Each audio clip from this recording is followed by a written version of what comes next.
Eu nunca imaginei que o fim do mundo seria assim. Enquanto observava as nuvens escuras se acumularem no céu, uma sensação de pavor se apoderou de mim. Eram tempos difíceis e a cada dia as notícias traziam mais terror. Pessoas desaparecendo, rumores de criaturas que não eram mais humanas vagando pelas ruas. O que era isso? Um apocalipse zumbi? Ou algo ainda mais sinistro, uma profecia bíblica se cumprindo diante dos meus olhos? Naquela manhã fatídica, eu estava em casa, absorto em meus pensamentos, quando um estrondo ecoou pela cidade. Um grito cortante me fez saltar da cadeira. Corri até a janela e o que vi fez meu coração parar. Uma multidão desgovernada, pessoas com rostos contorcidos de dor e desespero, movendo-se como sombras. Eles não eram mais quem eram. Eu sabia que precisava entender o que estava acontecendo. A Bíblia falava de eventos catastróficos nos últimos dias, mas eu nunca pensei que pudesse se tornar parte disso. Seria eu apenas um espectador ou tinha um papel a desempenhar nesse drama aterrorizante? Com a adrenalina pulsando nas veias, uma pergunta martelava em minha mente: até onde eu iria para sobreviver? Enquanto a realidade se desdobrava ao meu redor, um novo mundo se formava e eu estava prestes a embarcar em uma jornada que mudaria minha vida para sempre. O que eu descobriria poderia não apenas definir meu destino, mas também o destino de toda a humanidade. O barulho crescente da multidão ecoava pelo ar como um lamento coletivo, e eu me senti paralisado por um instante. As sombras que antes eram rostos conhecidos, agora se transformavam em figuras distorcidas, perdidas em sua própria dor. O medo me envolveu como uma neblina espessa, mas não havia tempo para hesitar. Com um último olhar de desespero para o que um dia foi minha vida normal, peguei minha mochila, coloquei algumas garrafas de água, uma barra de cereal e meu celular, que agora parecia mais um peso do que uma ferramenta útil. Eu precisava sair de casa e encontrar respostas. As ruas estavam um caos. O som de vidro quebrando e gritos ensurdecedores se misturavam, criando uma sinfonia de horror. Ao sair, fui recebido por uma cena apocalíptica. Carros abandonados, portas de lojas escancaradas e pessoas correndo em direções opostas, como se cada uma estivesse fugindo de um monstro invisível. A adrenalina me empurrava para frente, mas o medo de ser pego por aquela onda de desespero quase me paralisou. Quando finalmente alcancei a esquina da minha rua, vi um grupo de pessoas se aglomerando em torno de um carro com os vidros quebrados. Um homem, com a camisa rasgada e o rosto marcado pela sujeira, gritava por socorro. Seu olhar, perdido e desesperado, encontrou o meu. "Eles estão vindo! Precisamos nos esconder!" Ele exclamou, sua voz tremendo. "Quem está vindo? O que está acontecendo?" Perguntei, tentando entender a situação. No fundo, uma parte de mim queria ignorar o que estava acontecendo, mas a necessidade de saber me puxava para perto. Os perdidos, aqueles que foram transformados, eles não são mais humanos. Ele olhou ao redor como se estivesse esperando que as criaturas surgissem a qualquer momento. Aquelas palavras ressoaram em mim e o terror começou a se instalar. Eu não queria acreditar, mas a cena ao meu redor me forçava a encarar a realidade. "Precisamos encontrar um lugar seguro", respondi, tentando manter a calma. Mas a tremedeira na minha voz denunciava meu medo. O homem, que parecia ter uns 30 anos, assentiu e juntou-se a mim. "Meu nome é Lucas. Vamos para a escola, é mais seguro lá. Tem muitos que estão se reunindo." Segui Lucas, tentando não olhar para as criaturas que pareciam surgir das sombras. Elas não se moviam como humanos, seus corpos eram contorcidos e seus rostos uma mistura de dor e raiva. Cada vez que um deles passava perto, uma onda de pânico me atingia e eu me perguntava se conseguiria suportar esse novo mundo. Enquanto corríamos, ele começou a me falar sobre como tudo começou. Foi assim que começou a pandemia, sabe? Primeiros foram os rumores de um vírus. A mídia tentou abafar, mas as pessoas começaram a enlouquecer. Depois, o fenômeno se espalhou. Aqueles que foram infectados, eles não são mais nós. A cada palavra, a realidade se tornava mais sombria.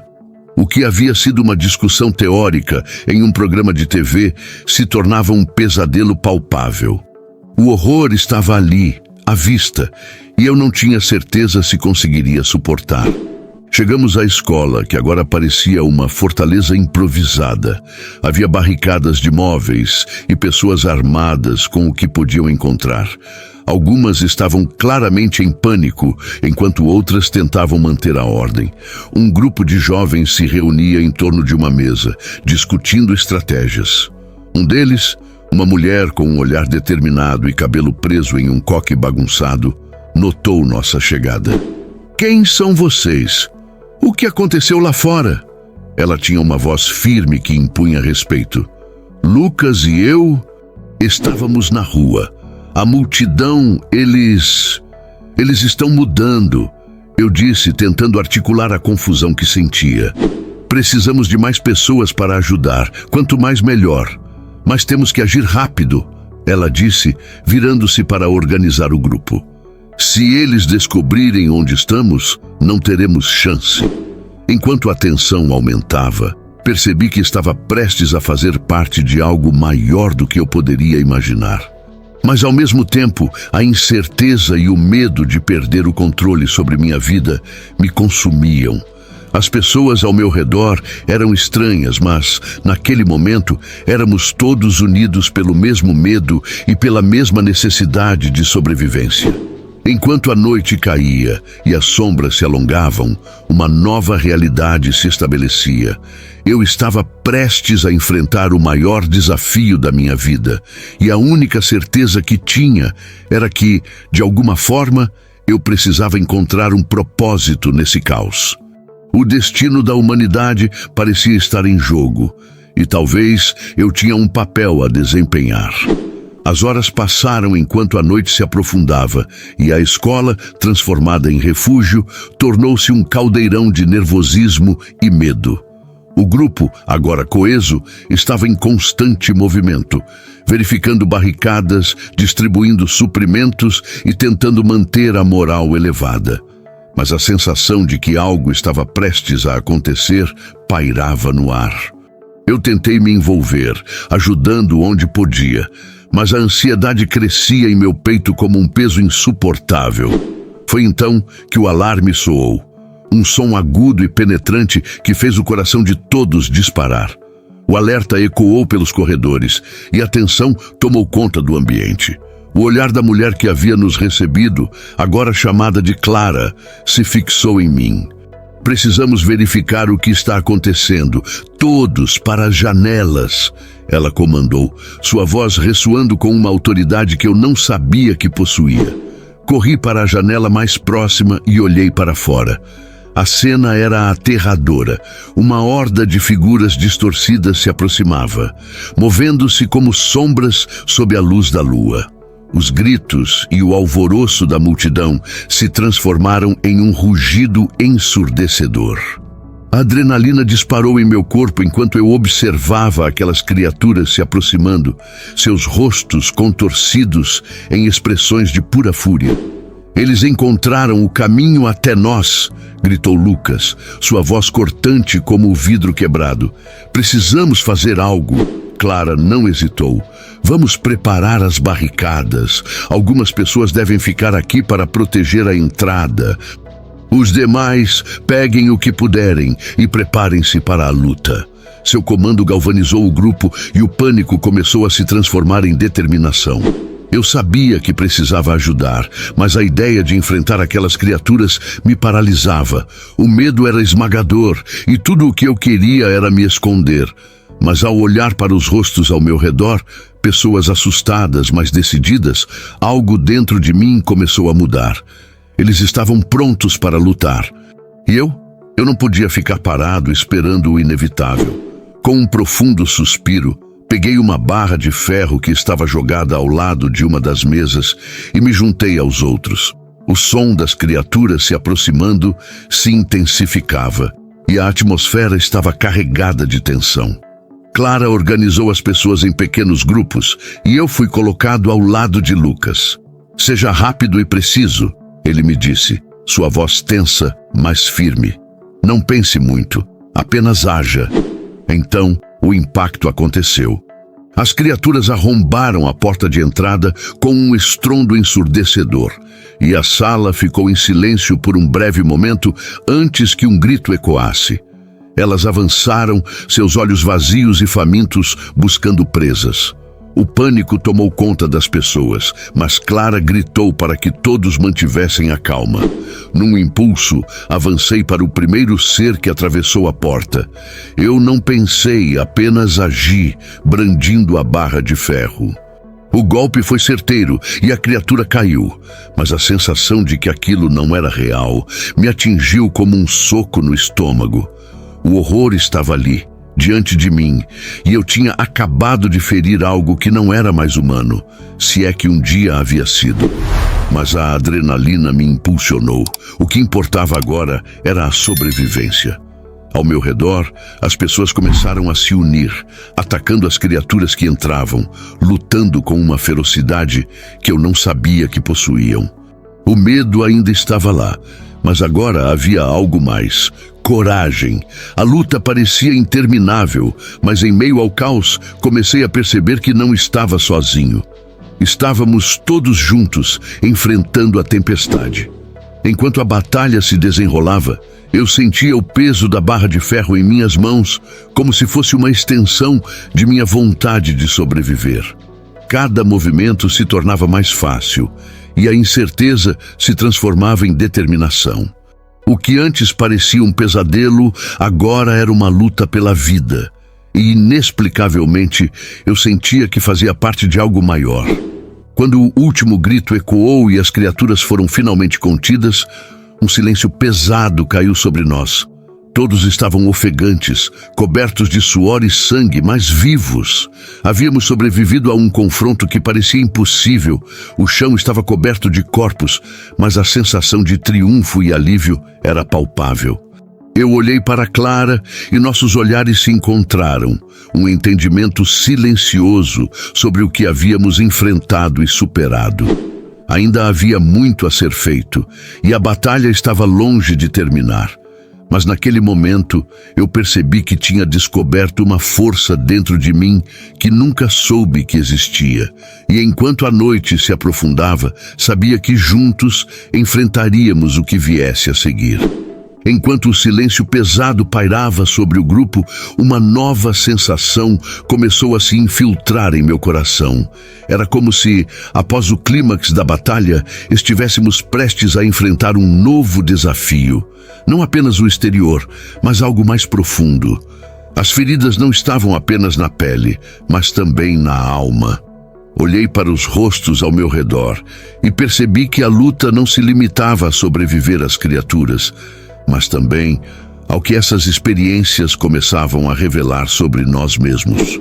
Foi então que uma voz ecoou no fundo da sala e um murmúrio começou a se espalhar. Era Clara, que apesar do exaustivo confronto, parecia ter uma determinação renovada. Nós lutamos com coragem, mas também precisamos refletir sobre o que aconteceu aqui esta noite, disse ela, sua voz ressoando com um peso que todos podiam sentir. O que enfrentamos não é apenas uma manifestação física, é um reflexo das nossas ações, da nossa falta de união e da nossa indiferença ao sofrimento dos outros. Uma onda de culpa começou a percorrer o grupo. Eu também sentia isso. Em nossa luta pela sobrevivência, havia um reconhecimento doloroso de que, em algum momento, deixamos de lado a bondade e a compaixão. O confronto que vivemos não era apenas contra criaturas externas, mas também contra as sombras que habitaram em nós. O olhar de Clara se tornou mais intenso. Deus nos confronta nas nossas fraquezas. O que somos e o que fazemos tem consequências. E é hora de refletirmos sobre isso. O peso das palavras dela se impôs sobre mim. Lembrei-me das histórias bíblicas que ouvira na infância, onde a justiça divina não era apenas uma questão de punição, mas também de aprendizado e crescimento. O que nós vivemos ali poderia ser uma oportunidade de transformação, se estivéssemos dispostos a aceitar as lições que a vida estava nos ensinando. Enquanto a tensão ainda pairava no ar, uma sensação de esperança começou a brotar. Se estamos aqui, se conseguimos lutar juntos, talvez isso signifique que ainda há chance para redimir nossas ações, disse Lucas, quebrando o silêncio. Ele parecia ter encontrado um propósito em meio ao desespero. O grupo começou a se reunir, formando um círculo, e a atmosfera pesou de um modo diferente. Agora era uma troca de promessas, não apenas de sobrevivência, mas de mudança. Precisamos nos unir e cuidar uns dos outros, Clara acrescentou, sua voz agora suave, mas firme. Se Deus nos deu uma nova chance, não podemos desperdiçá-la. Nossas ações têm o poder de curar ou ferir, e a escolha é nossa. Assim, naquele espaço sombrio, onde antes havia apenas desespero, uma nova luz começou a brilhar. A luz da responsabilidade. O que antes poderia ter sido um fim, agora se tornava um novo começo. Percebi que a verdadeira batalha não era apenas contra as criaturas, mas contra a nossa própria falta de empatia e união. E à medida que a noite se aprofundava, compreendi que a justiça divina não se manifestava apenas por meio de castigos, mas também pela oportunidade de recomeçar, de aprender com os erros e de construir um futuro mais justo e solidário. Deus, com sua infinita sabedoria, estava nos dando uma chance de redenção. E esta chance era nosso dever abraçar com a mesma coragem que havíamos demonstrado em combate. A partir daquele momento, a luta não seria apenas pela sobrevivência, mas pela verdadeira essência do que significa ser humano.